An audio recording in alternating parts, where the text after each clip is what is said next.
This is how to pack light but still have everything you need on your trip. As someone who's been traveling full time for the past 2 years and is a chronic overpacker, it took me years to get this right. But now, with the exact tips I'm about to share, I can travel with just this carry on for over 3 months. So, whether you're going away for a weekend trip or packing for multiple climates, it's so important to learn how to pack light so you can spend more time enjoying your trip and not hassling with your bag for hours at the airport. Because trust me, I've been there and that's the worst way to start your trip. So, let's begin with probably the most important part.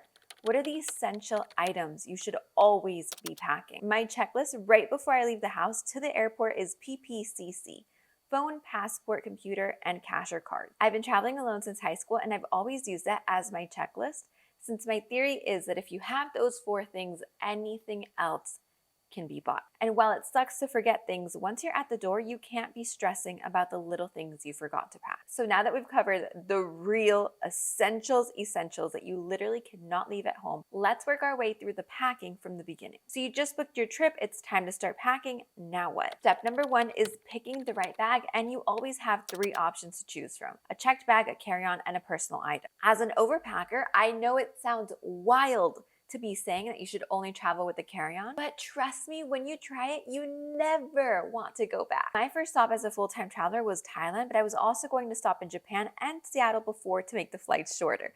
So I knew I had completely different climates, and of course, I packed a huge checked bag because I needed jackets, boots, but I also needed all the tropical clothes for Thailand. And after that trip, all my other trips from there on have been with only a carry-on. So if I can do it, I know you can too. That means Europe, Mexico, Colombia, Brazil, for more than 3 months at a time with only a carry-on. And trust me, it's only possible because I spent days and days researching what the best carry-on option would be. Most carry-ons open like this, like a regular bag. However, this bag that I found on Amazon, which I'll link below, opens up like this.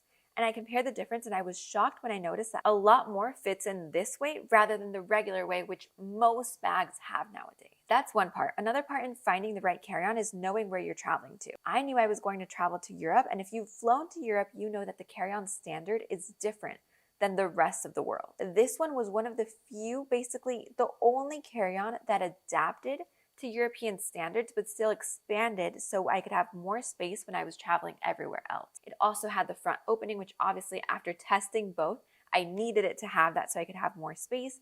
And it had the easy laptop opening because carrying a computer in your personal item gets heavy after a few hours in an airport. So that's how I ended up with this one, which is from Amazon, and it's not perfect, but it is the best I've had. My dream is to design a luggage with all the specs and little tweaks that I want, which let's see if one day I end up doing, but for now, this is the best that I could find. For a personal item, I always used to be like a tote or a purse girl until I realized how red my arms got. So I switched over to a backpack, which makes the whole airport experience a lot more comfy. And whenever I need extra space, I'll do my larger backpack, but any other times I use the black one that I got from Amazon, which is very lightweight and super comfy. And if you need even more reasons to try to do your next trip with only a carry-on, here you go. Not only are you saving money on bags, which yes, it's great, but it's far more than that. Ever since I started traveling with only a carry-on, my experience at the airports is far better. These past 2 years, I've avoided so many hours of waiting in lines just by traveling with a carry-on. I get to the airport with less time, usually breeze through security, board the plane, get off, order an Uber,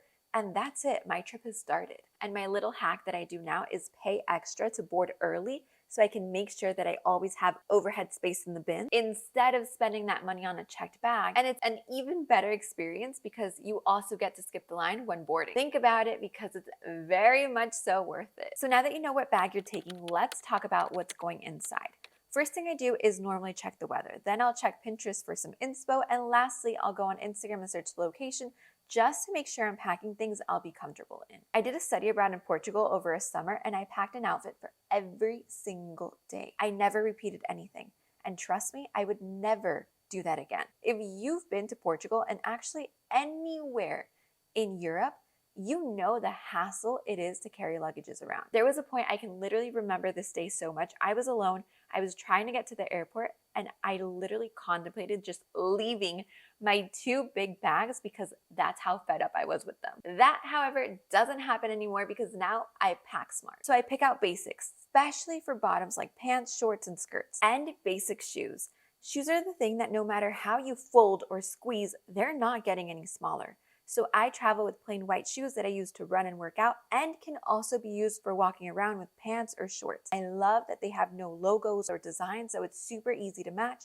White Converse and then flats that pretty much match with everything and are super comfy to walk around, especially during a hot European summer. The amount of times that I've needed heels over the past 2 years of traveling full time has been like max 5 days. I buy them wherever I am, and if I have space, I bring them back.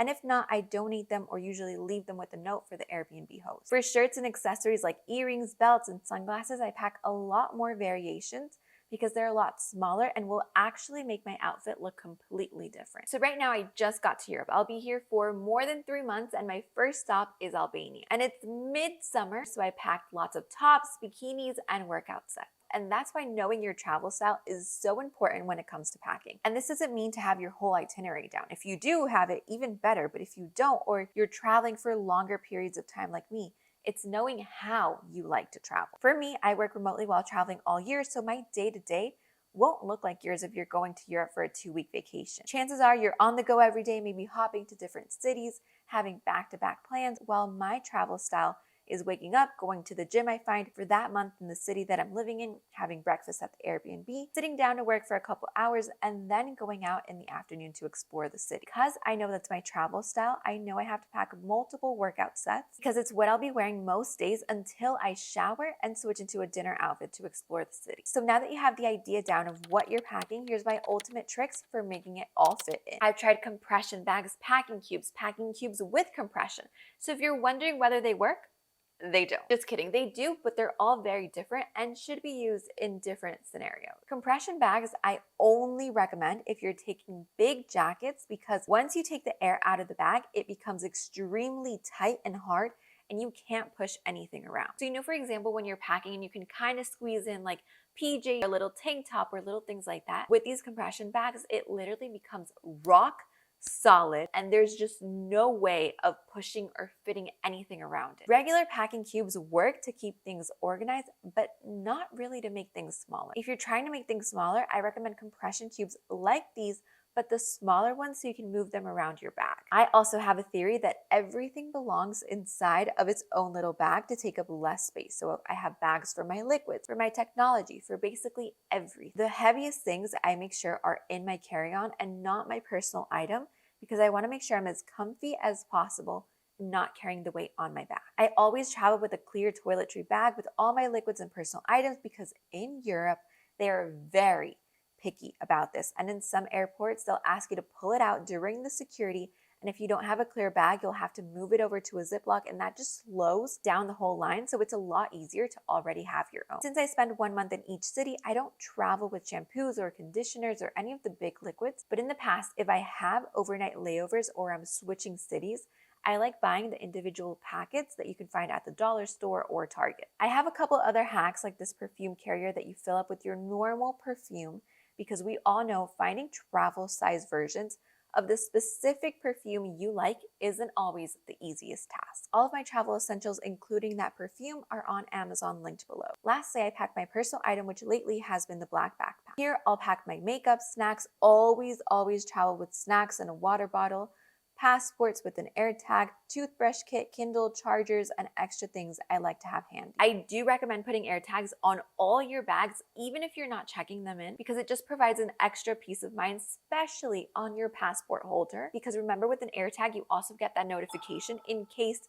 it's ever left behind. At the end of the day, the secret to traveling long-term is finding a laundromat. 75% of the time, the Airbnbs I book have a laundry, but if not, I find a place nearby and it's very easy and has never cost me more than $25, and it actually just saves you so much time. Definitely take advantage of that, and remember that you're probably going to want to shop at the place you go to. It always happens to me. So now I know that the less I overpack, the more extra space I have for cute things that I wouldn't normally find back at home. Comment the blue heart emoji if you're part of the carry-on only team, and comment the purple heart if you're always checking in a bag. I really hope these tips have helped and you'll use them on your next trips. Don't forget to hit that subscribe button and send this to your friend that's always overpacking. Remember, everything I use is linked on Amazon below. And if you want to know how much I spent on one full year of traveling the world full time, make sure to check this video out over here.